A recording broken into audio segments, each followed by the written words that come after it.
Just more seats if you have more seats. I'll give you a seat, you want more seats. I told you. Just get more seats, right? They have upstairs too. I know, but the class is not starting in 10 minutes. Maybe have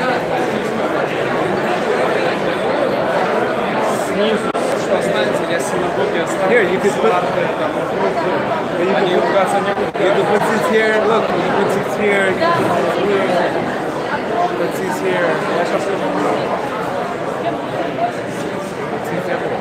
Next time we're gonna do it in his restaurant. He has a restaurant. Yeah. All other phones, everything. Don't worry. Right now we don't. Can they hear us? I want people to sit. There's no more seats to sit.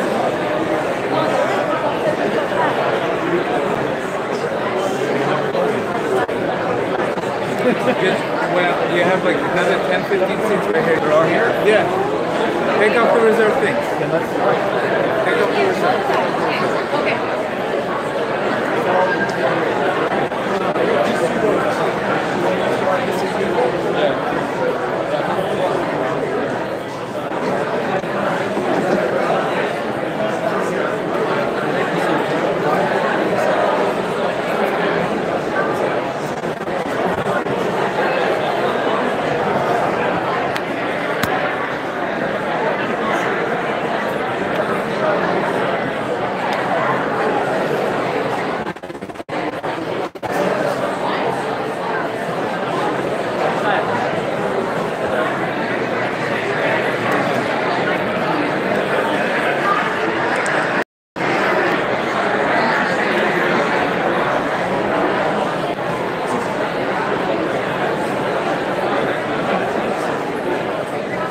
Good? Need anything?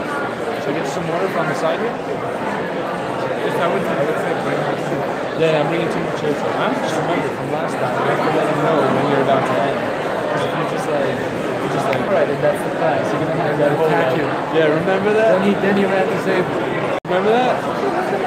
You gotta be like, no, I'm talking about like 5 minutes before you end. Remember how they were like, that's it, we're done here? And you're like, this is new. We gotta teach you. Remember what we're talking about? what are you going to do? Just like when you do it with your classes, and I was like listening to it how you do it with your classes on the share, right? You're always like, and now to wrap up with one lesson or summarize, then they're like less fidgety in their seats and they know what's coming.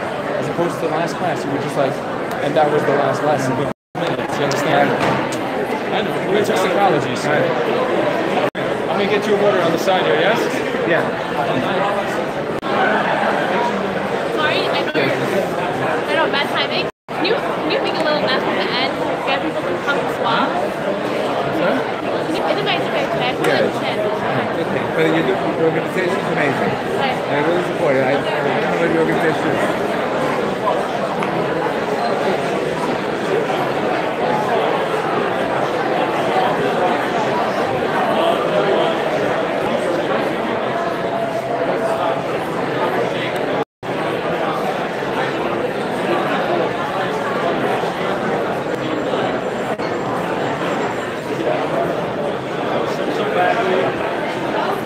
A lot of people here for I'm a teacher parties, and I got a lot of people to be obsessed with you. Thank you so much. yourself. You're amazing. You changed a lot of people's lives.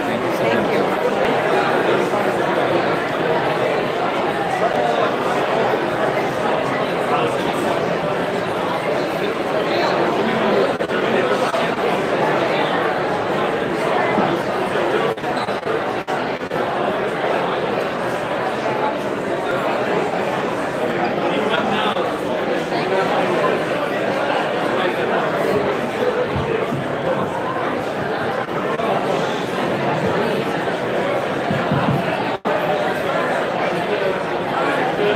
I know you also do this.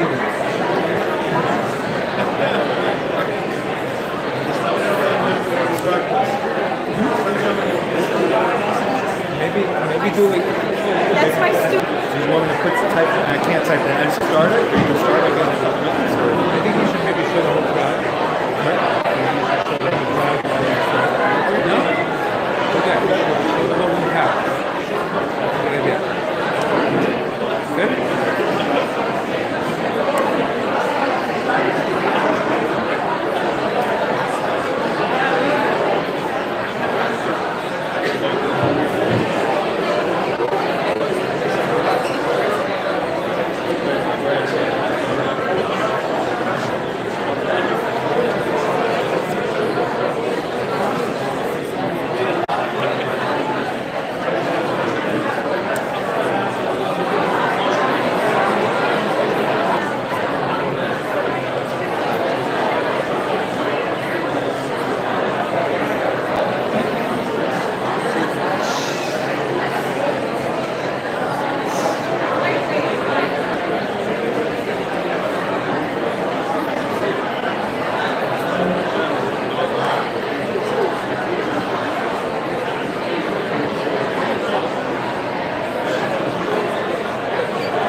You're all set with this? We're live. We're on.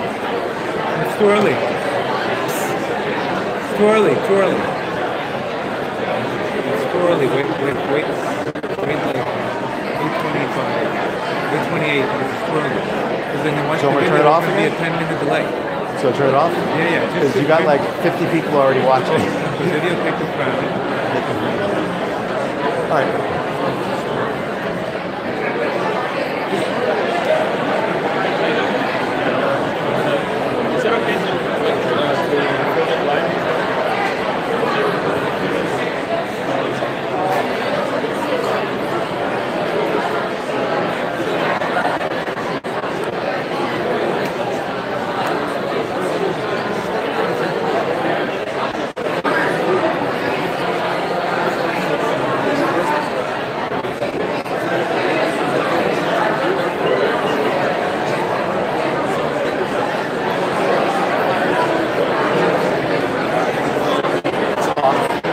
The new post from your phone will be starting at 8:28, so people know that.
not a chance. They're still lining up. So they're right next to everyone.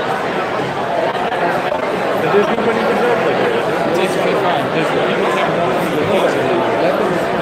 I'm saying, let people sit in the empty seats. They're all reserves, and they're all reserved. It's too late? Okay, yeah, that's what I started. That's what I started with, yeah. See what's happening now?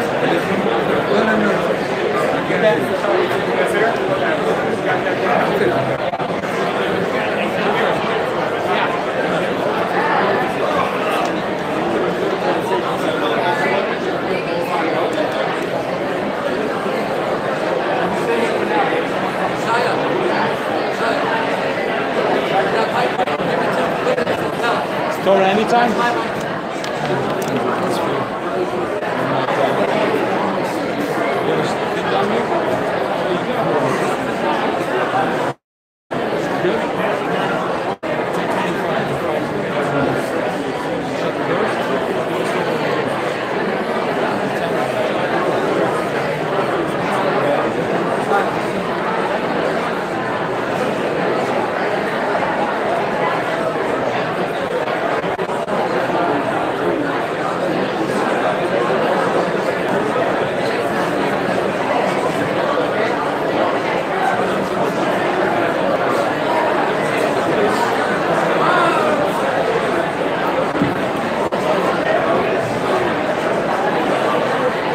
Okay, we're going to start in 5 minutes. 5 minutes we're going to start.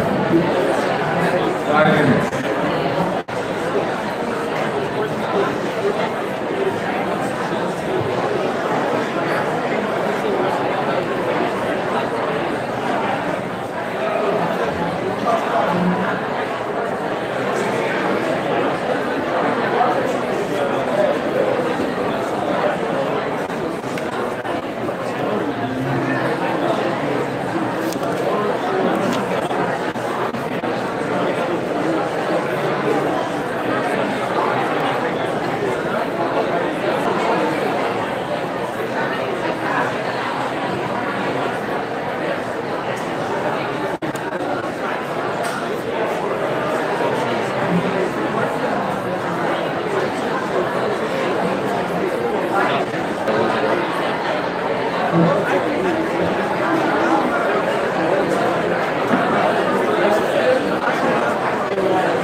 This, where the antenna is, we need to make it higher. It's blocking it. The antenna needs to intercept with the...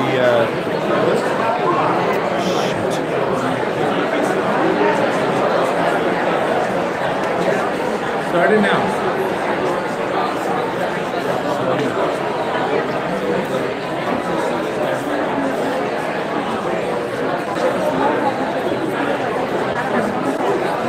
Okay, nobody, no holding chairs. Whoever's here is here. That's it. Let's go. No holding chairs. You cannot hold chairs for anyone. Whoever comes in, please hold.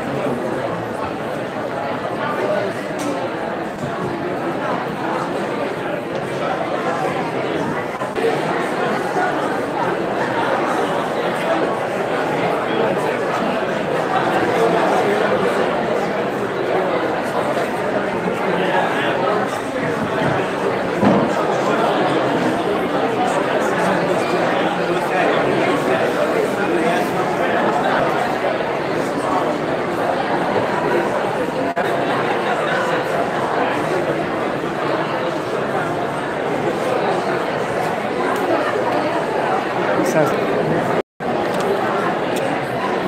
Get on now. clear? I don't know. Here, let me just adjust it on there. Here.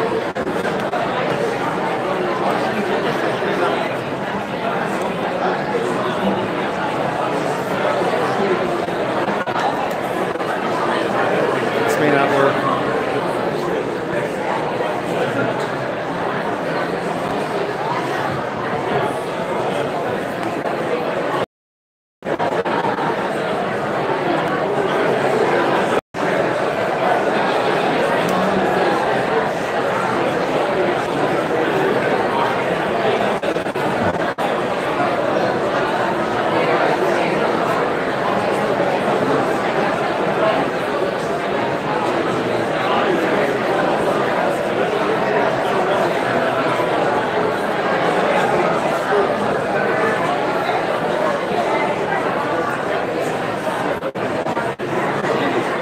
Are we almost ready? We're almost ready? Let's go! Let's go!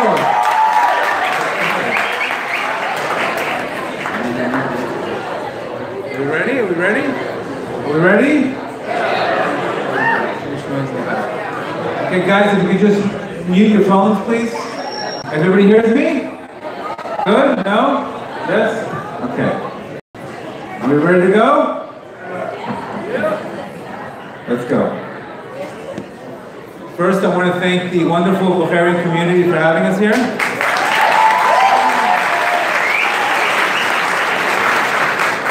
I want to thank Leanna, I want to thank the committee, I want to thank everybody that took care of this event.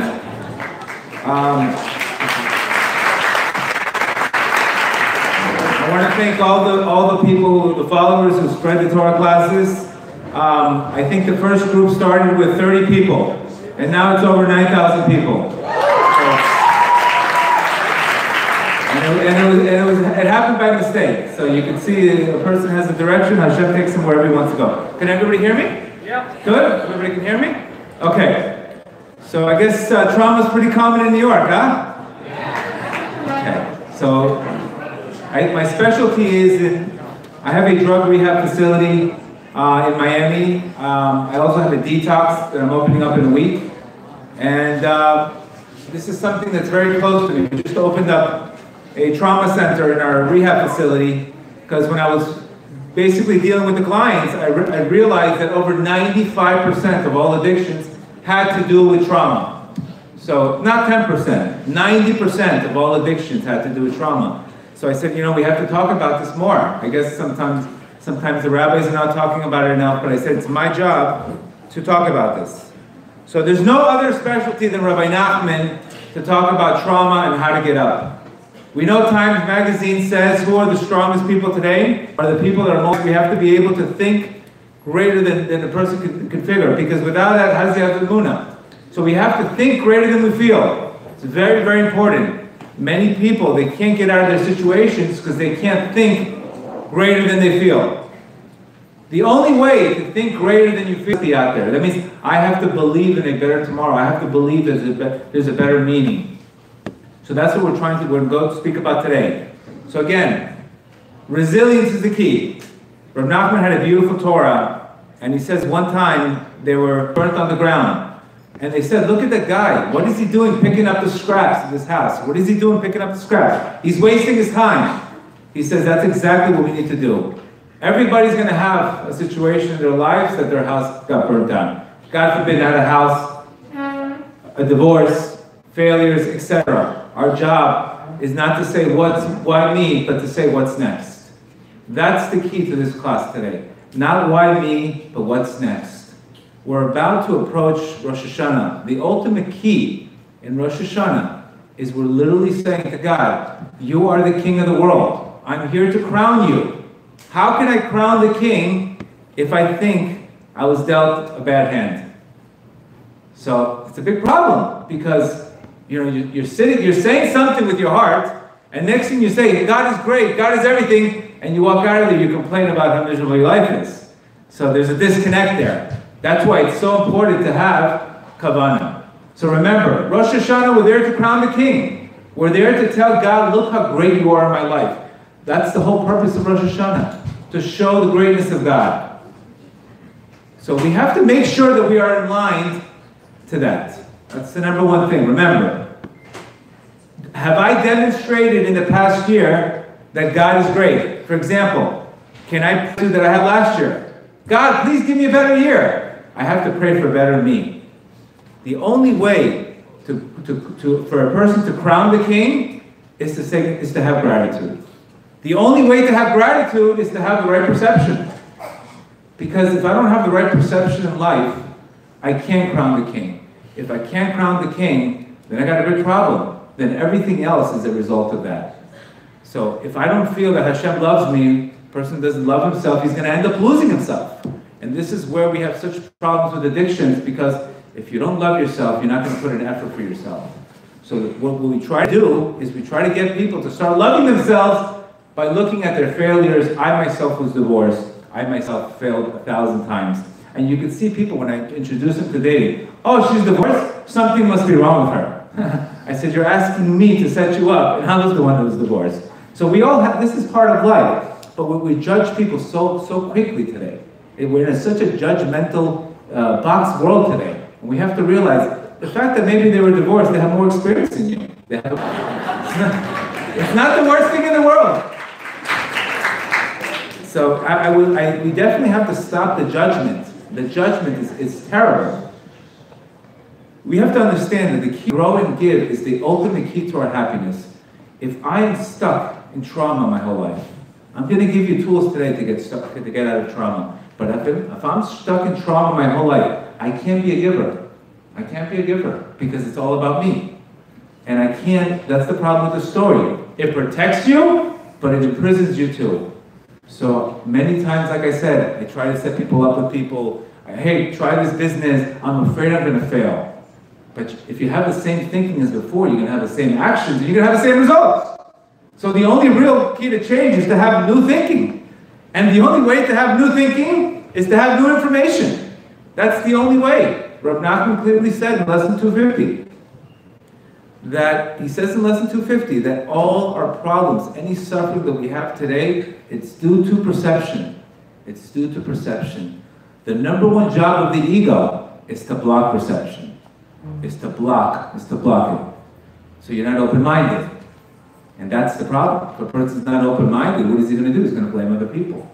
So this is the key, and this is where I've realized in my life, the major changes that I made in my life is literally accepting. Knowing there's a there's purpose in this world. Knowing there's a bigger why, and knowing that Hashem cannot give me something I can't handle. That's the number one core belief you have to have. That God does not give anybody anything they can't handle. And the second core belief you need to have is God created the world to give. If those are your core beliefs, then anytime you have any kind of challenge, it should be a challenge, it shouldn't be trauma.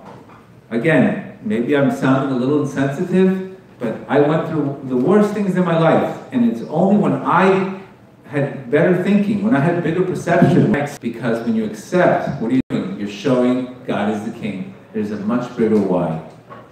So that's the number one thing you guys have to understand. If God created the world in order to love, and God does not give anybody something he can't handle, what do we need to do next? We need to approach life, not avoid life. And I see 23-year-old kids trying to kill themselves in rehab, Jewish, non-Jewish, and at the end of the day, it's a broken perception of life. So that's why these classes that we do them daily to teach people not why the addiction, but why the pain. What are you running away from? What are you running away from? Oh, you had a failure in this? Welcome to life. You had a bad childhood? Welcome to life. Let's transform it. Remember, evil does exist in the world, but our job is not to understand it. Our job is to transform it. Our job is to find the light by looking at the Nikudat Tovah, by looking at the good points in our life. So it's very, very important. Because the problem is, the opposite of Emunah is doubt. If doubt is a constant emotion that a person has, he's never going to take any action in his life. He's never going to take anything in his life. He's always going to stay in doubt. I don't want to try this because maybe I'm going to fail. I don't want to try this. And what happens is, little by little, all we're doing is we're going into growth. We're going into comfort instead of going into growth. So every single move we make, either we're going into comfort or we're going into growth. So that's the only way, and we have to understand. Growth is non-negotiable. You can't negotiate growth. It's non-negotiable. Sometimes it's going to come through pain. Sometimes it's going to come from inspiration or desperation. But you have to grow. Without growing, a person doesn't have meaning. Viktor Frankl said it best. When a person has no meaning in his life, there is where the rest of the distractions are there. So we have to, it's such an important thing. So again, who was the first case of post-traumatic stress? And this is the story of our lives. Noah. What happened to him? He didn't properly do the mission correctly. So what happened? He saw that the world was destroyed. Instead of rebuilding, he got drunk. Remember, an addiction is an attempt to solve a problem. He wanted to be out of his head. We all have addictions. What are they doing? They're an attempt to solve a problem. I don't want to be in my head. I want to be out of my head. So technically in addiction, people want peace of mind, but they realize they can't get it that way. So again, an addiction is an attempt to solve a problem. We have to understand that. So we have to ask ourselves, not why the addiction, but what am I running away from? What am I running away from? If every failure in my life is to build a new vessel, then how am I approaching failure? How am I doing it? And this is what happened to Noah. He got drunk, and the rest is history. The rest is history. So the way Hashem wants us to deal with our problems is basically to find the Nikudat Tovah, find the light in it. I'm going to give you specific instructions to do that. It's not so easy, because the problem is it's the emotions that are running the show, not the mind. And that's what we have to separate. That's the one thing. So again, the key to really know if a person has bitachon in Hashem is whether or not he takes action. I said it many times. I had a horrendous divorce. I got married 30 to 40 days later. Because the key is to get back up right away. It's not to say, oh, I had a horrible divorce. I'm never going to get married again. I'm traumatized. That's not showing God is the king. Or, I failed in business. I'm never going to do this business again. Or, I'm never going to do that again. You're basically cutting the source of your life. You're cutting the source of your life. And then what happens is we stay in Mochem Kadmut. The only way to really get mercy from Hashem is to trust. We have to take the first step. And then Hashem shows the person trust, then he gives the mercy.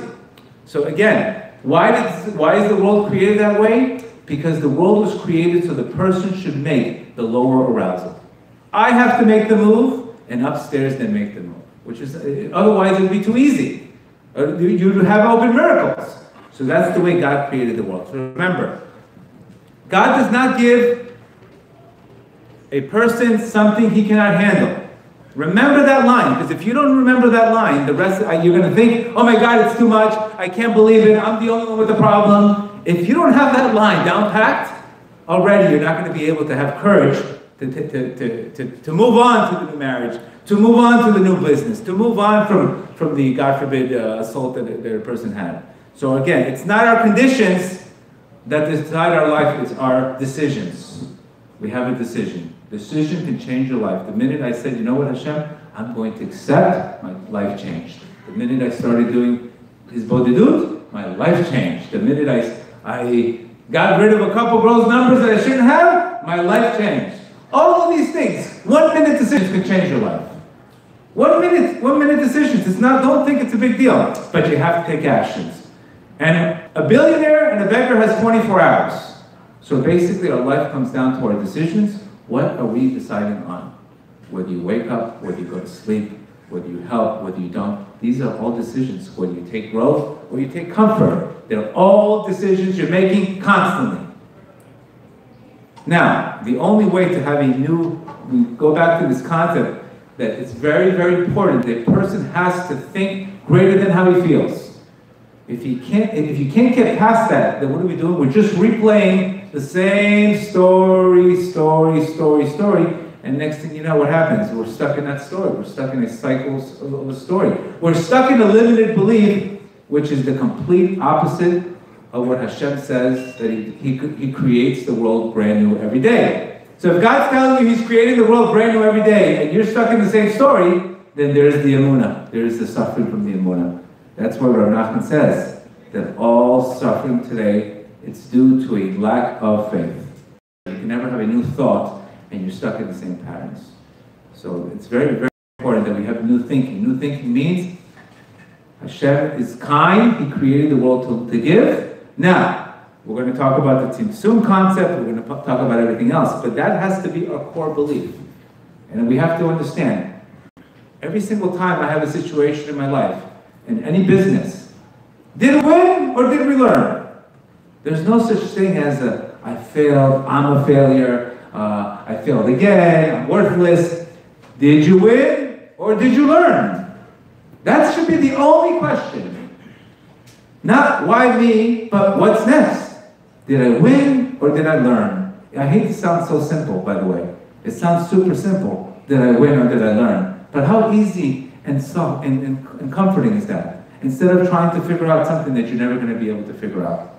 Rav Nachman's even going to tell us that the only way you're going to ever figure out something is by humility and bittul. There's a concept of, this is a concept that means first there's darkness and then there's light. This is the world of creation. It hasn't changed. There has to be darkness before light. There has to be, in every single path that I've hung on in my life, what's literally due to that. Being able to be resilient in that. So we know that Elul, we're constantly, our main purpose in Elul, Rav Nachman speaks about, is doing teshuvah on the teshuvah. What does that mean, doing teshuvah on the teshuvah? That means I have to constantly grow in my intellect so much that according to yesterday's intellect that I had, I should be embarrassed of how I thought about the world. I get stale. When a person doesn't grow, and doesn't listen to classes, and doesn't have a proper perception, then he can never do teshuvah properly. Because what are you doing teshuvah on? You don't have a new perception. So the whole point is that today I'm embarrassed about the way I was thinking. I'm literally embarrassed. That itself is an embarrassment. That itself is how you do the proper teshuvah. To recognize how low you were in front of Hashem. And this is a constant process. So what happens is people they're not getting the new perception, so they say, what should I do teshuvah for? Why should I be grateful to Hashem? Look what he did to me. So it's very important. We speak about the concept for God to create the world. I like to work on fundamentals. In order for God to create the world, he had so much light in the world, and in order for him to be a king, he had to condense his light to us. From that condensing came the vacated space, and then came the shattered vessels. The shattered vessels is the source of all our faith tzimtzum. Because if there wasn't a tzimtzum, there wouldn't be free choice. There wouldn't be free choice. The ultimate reward for he says yes, or whether he says no. It's up to us. We make that decision. I know I have, again, going back to the decisions. It's that tzimtzum. What does the tzimtzum mean? Tzimtzum means it appears like God is completely out of the picture. So a person, this is where most of trauma comes from. The first question they ask is, how could God allow this to happen to me? How could it be possible that this should have happened to me? This is exactly what happened in the Jews in Egypt. What was the problem with the Jews in Egypt? First, there was the slavery. They were crying out, where's God? Where's God? How could he let Pharaoh destroy us? The ultimate despair, I can't believe this has happened to me. The Shvirat HaKelim, the vessels breaking, was the slavery itself. And what's the rectification? The tikkun. What are we doing every Passover? We're celebrating the trauma, and now we're kings. The king, at the end of the day, you crown Hashem. That's exactly what's happening. Every single Passover, you're sitting like a king, you're sitting in royalty, you're drinking. It's called post-traumatic growth, not post-traumatic stress. See, if you don't have, you have post-traumatic growth. God, a person's not supposed to be created to have post-traumatic stress. To have post-traumatic growth. What were the two issues? What were the two issues that stopped the Jews from getting out of Egypt? Why did 80% prefer to be? They didn't want to get out. They'd rather be slaves. That means if you don't have a big why, you're going to be a slave to your emotions. And the last one was faith. Did they believe they were going to get out? They got out. And the whole purpose of the Exodus in Egypt was for one purpose: to test you. To test you. See, the good thing about Chassidut, why I love Rav Nachman's stories in the Baal Shem Tov and Chabad, is because it focuses on the present. Okay? The problem is to get you closer to God. It's because your mother, because your uncle, because of this, childhood, etc. Okay, we get the past, but where's the meaning? Where do we press go? Otherwise, we just talk about the past, and we sit in shame, and we sit in guilt, and we sit in these negative emotions that all make us feel terrible. So Chassidut, anytime you fall, it's only to prepare you for the rise. Again, why do we have to have so many ups and downs? You would be very arrogant, and you would forget about Hashem. Only when we have these ups and downs do we have to throw and rely only on Hashem. So this is something that I'm trying to explain to people, that there's no other solution. So the ups and downs in our lives is exactly the mirror of creation. The Zohar says very clearly, man is a miniature world. So you're going to have a darkness, you're going to have a light, etc. The difference is, after chaos, there's light. But some people don't see the light unless they start accepting. It's very, very important. Acceptance is the ultimate level of humility. Shlomo HaMelech, which was the wisest person in the world, lives.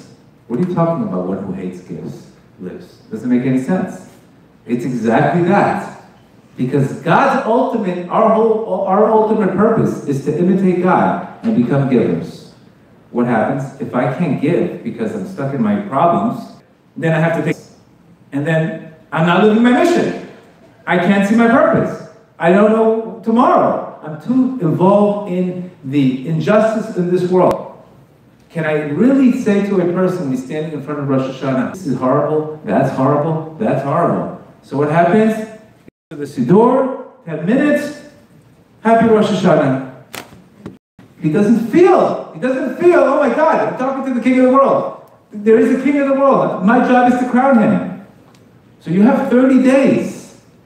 You have 30 days to fix all the messes in the past and say, where in my life am I not crowning the king? Ask yourself, where am I not crowning him? Am I complaining too much about my wife? Am I complaining too much about work? Basically, a complaint is you not get the abundance and the mercy, but you get shown, okay, let me show you something else to complain about. This is the problem. Without gratitude, we don't accept God's kingship. So I've changed people only with one thing. Just changing from the expectation to appreciation. The minute complete lack of kingship to crowning Hashem.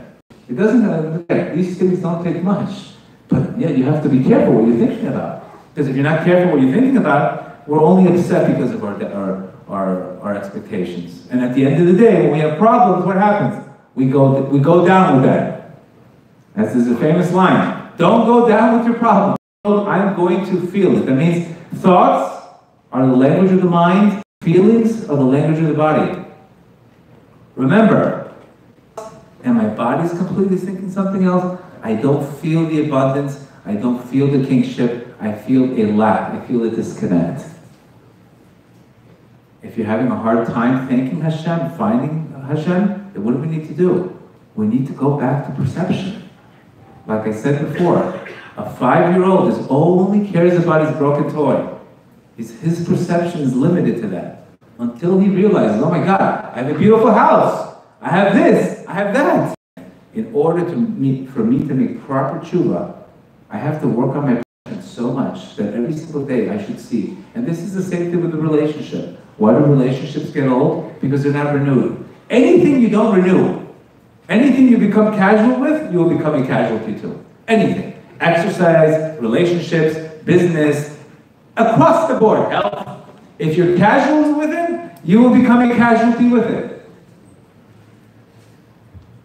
It's very, very important. We're not meant to be casual.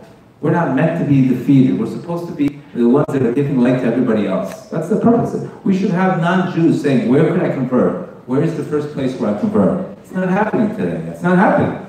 Opposite. You're having 90% to 67% intermarriage. Not only they're not asking where we can convert, they're asking where can we get out? Where can we get out? Why is spirituality become such a heavy thing? Because he's upset, that guy's upset, he doesn't talk to that guy, that doesn't talk. Where's the heart? Where's the heart? Nobody's talking to anybody, everybody's fighting with everybody, and at the end of the day, we're the chosen nation. So that's one thing I try. Am I influencing people? Am I giving energy away? Or am I sucking energy away? That's another question. Able to give to others. Otherwise, God forbid, when we're walking around beaten up, it shows, look what you gave me, God. Look what you gave me. Look at the disaster in my life. That's not crowning the king. That's the opposite. That's showing injustice. That's showing that God's cruel. So what happens? This is not what I want. I want to be free. And this is why you're losing so many of these kids. And I'm trying to get them back on waivers. But this is why you're losing so many people, because they don't see the godliness, they don't see the freshness, they don't see the renewal. This is what Elul is all about. So first thing, Rosh Hashanah, get your perception. Think about the past. Look, question everything. Question your thinking. Don't question Hashem. Question your thinking. So let's talk about a little bit about lesson 65. So back to this, Rav Nachman says that the ultimate way that we're ever going to get, one second.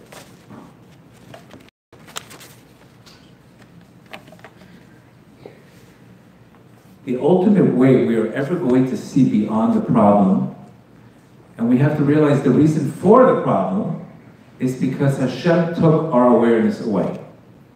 If a person cannot see past 10 yards, it's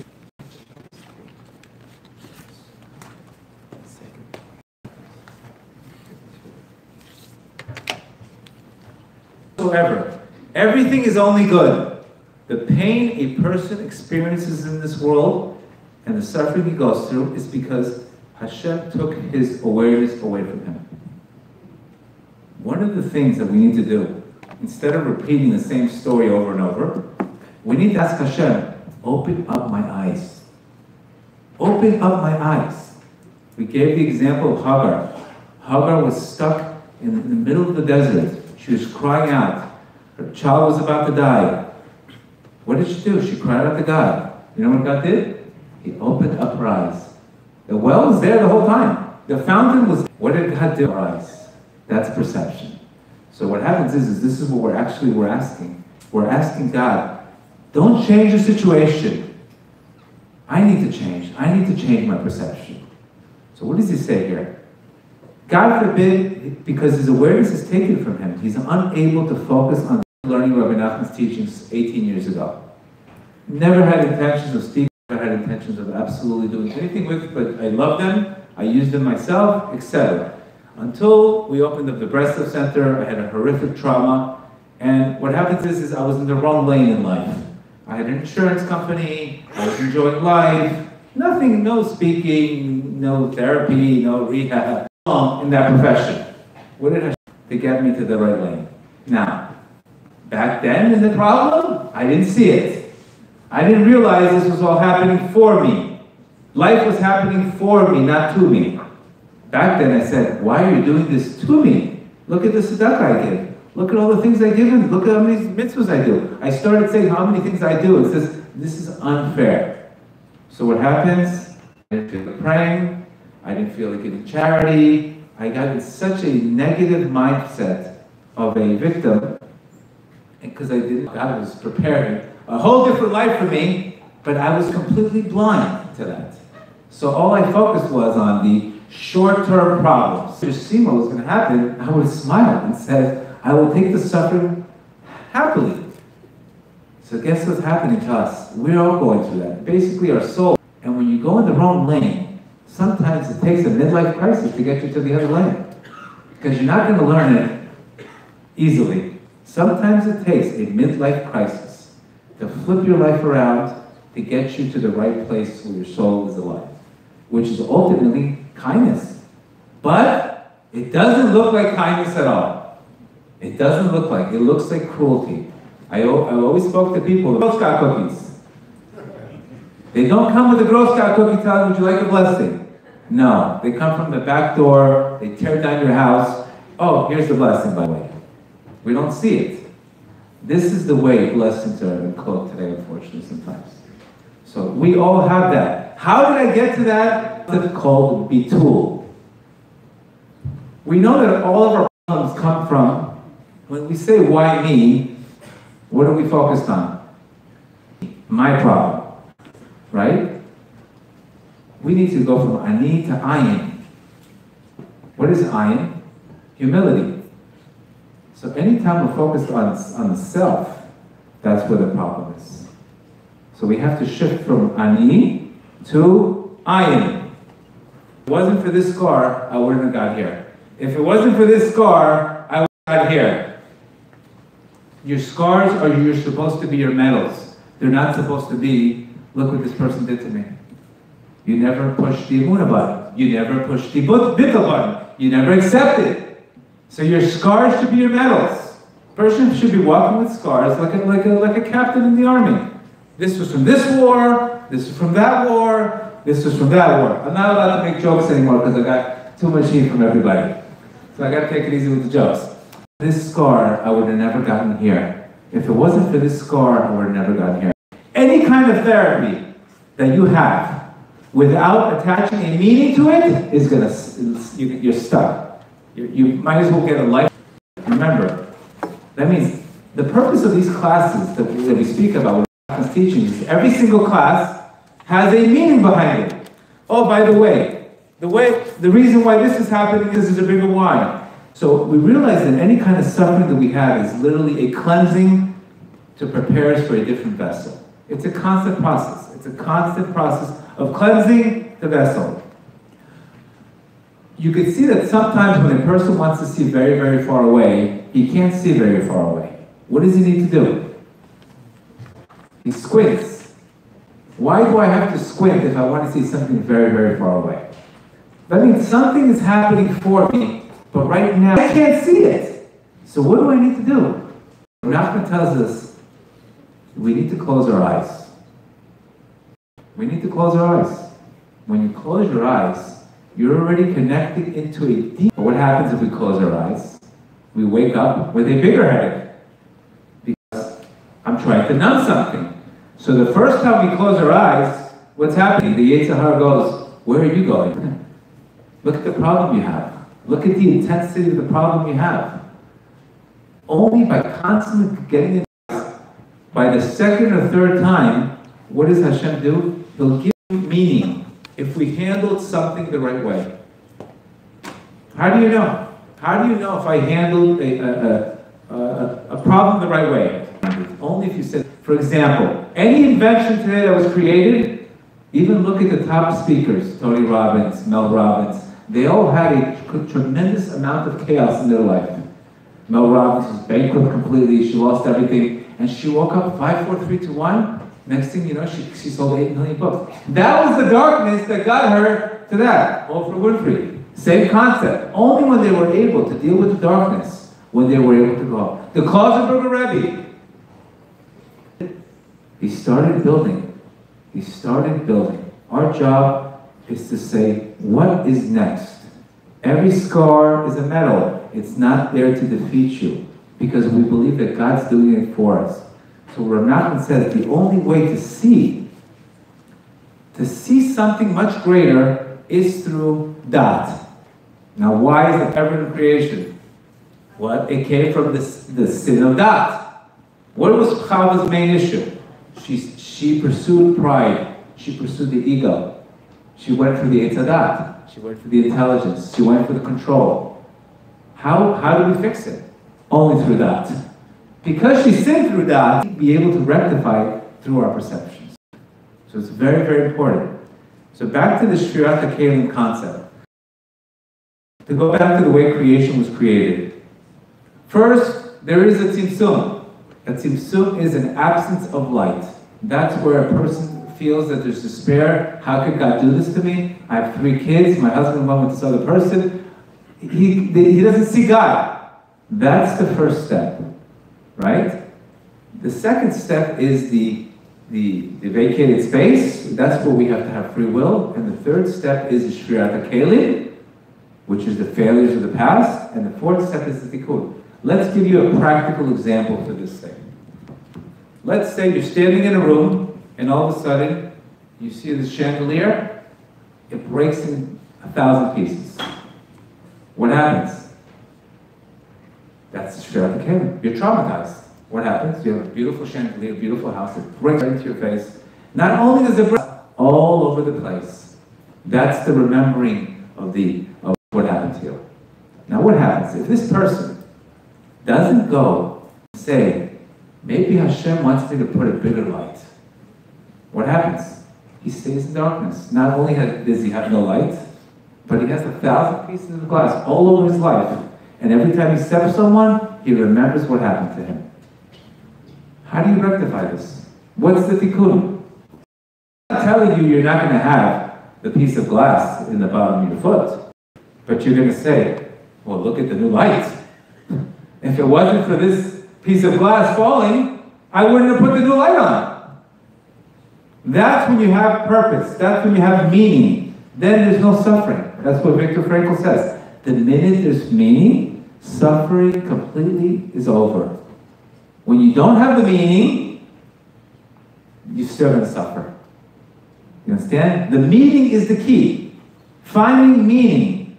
Ultimately, if I can find meaning in every single thing that happened to me. For example, I had a car accident. I'm a terrible driver. And I had a situation where I had many, many, many tickets because I'm just as impatient as you guys are. So maybe I had 3 or 4 tickets. It was like, okay, I'll pay the fine, what's the big deal? And I hit a lady in front of me, and that lady hits the lady in front of her. So what happens? Here comes this realtor of the month. She sees the car, time to get paid. So she decides to sue. I don't even know how she got hit. But all of a sudden, whoa, I gotta take my driving a little bit more seriously because now it's costing me money. I have leverage now. All of a sudden she's suing for over the policy limits. My first thought was, I don't understand why this is happening to me. Why she didn't even get hit? It's not true. This is nonsense. Wouldn't this be the normal reaction we would all have? And then I said, there's a much deeper, and then of course I started saying, I give classes, I give charity, blah, blah, blah, blah, blah, all of the things that we do to pump ourselves, that we don't deserve that. And then all of a sudden I said, if it wasn't for this accident, I would never stop being on my phone when I drive. I would start thinking like, maybe my car was supposed to flip over, God forbid. So then I started having this unbelievable amount of gratitude and saying, thank you for that small smack that you gave me. I stopped focusing on the case, and I started focusing on the gratitude that Hashem didn't flip my car around. How would I have gotten the lesson if I practically didn't have enough leverage to change?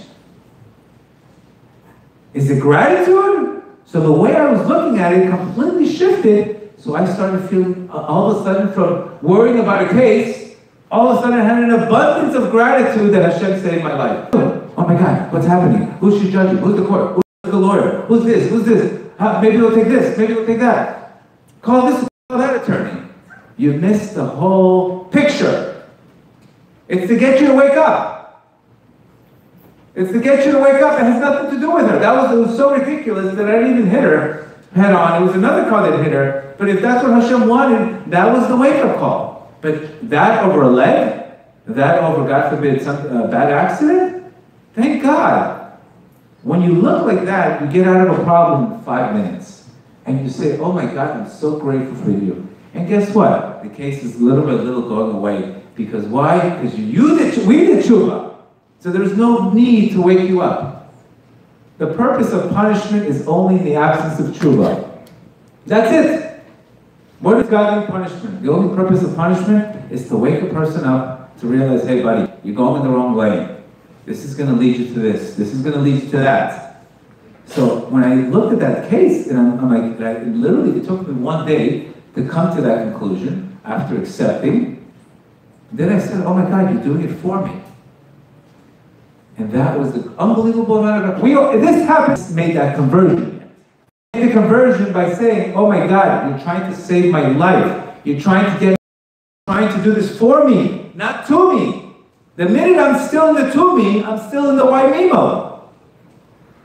I'm not going to be the hero. I'm going to be the victim to the story. And then what's going to happen? I'm going to attract other problems along with that. Because then I'm going to say, what's the purpose of praying? Look what I do. This is what happens. This is how people get into bad slumps. One leads to another, leads to another, and leads to another. And it all started with one mistaken perception where it could have became a story, etc., etc., etc.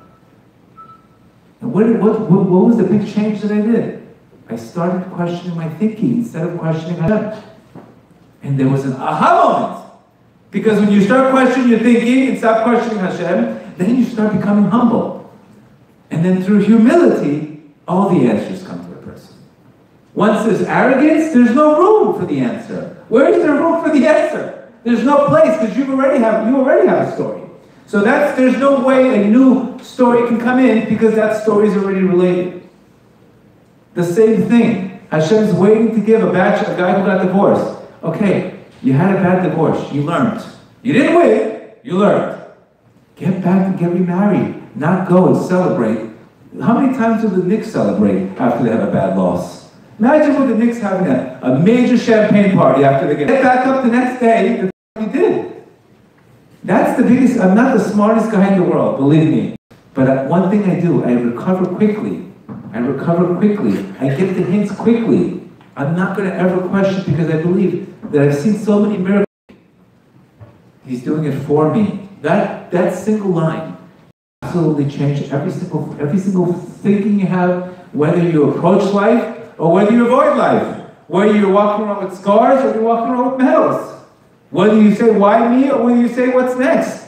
And then you develop risk, and then you're not afraid to take risk. You have a guy who's afraid to take any risk because of every time he failed. What happens? He's taking the failures of his life and stacking them on his head and says, look, I'm worthless. Look at all the failures. The failures are you're supposed to step over them, not stack them in the back. That's why most problems today, lack of self-esteem. Why do you think Azamra is such an important lesson? Rav Nachman says, if there's one lesson that's so important in your life, is Azamra. Because if you don't sing with what you have, you're going to cry with what you don't have. You're going to cry with what's missing in your life. So it's so important, these lessons. And that's why the number one thing is you have to teach Emunah. You have religion without Emunah, you're finished. You're finished. Because you're not going to understand why things are happening. You're not going to get it. Your mind's going to be questioning everything. What's a question? Safek. Doubt. You know what guys call me? How do you know God exists? How do you know this is for real? I said, I'm shocked that you're even thinking this way. It's like, you went to yeshiva? This is the way you think? And I came from public school, for God's sake. And how do you think? How did it get there? How did it get there? How did it get there? And I realized, very simple, there was never a relationship with Hashem. There was only a religion with the rules and this, and no relationship. There was the mind, but not the heart. What's the difference between having kavanah and not having kavanah when you pray? The mind, but not the heart. And that's what the key is. Rav Nachman says, if you don't have the mind and the heart alive, you're never going to feel it. You're never going to feel it, and we're walking away from the greatest pleasure. Because let's be very frank. You're never going to be able to understand evil, but you're going to be able to transform it if you believe that God is with you. You're never going to be able to understand the problem unless you humble yourself. Because through that humility, a new creation is made, which is the ultimate level of Keter.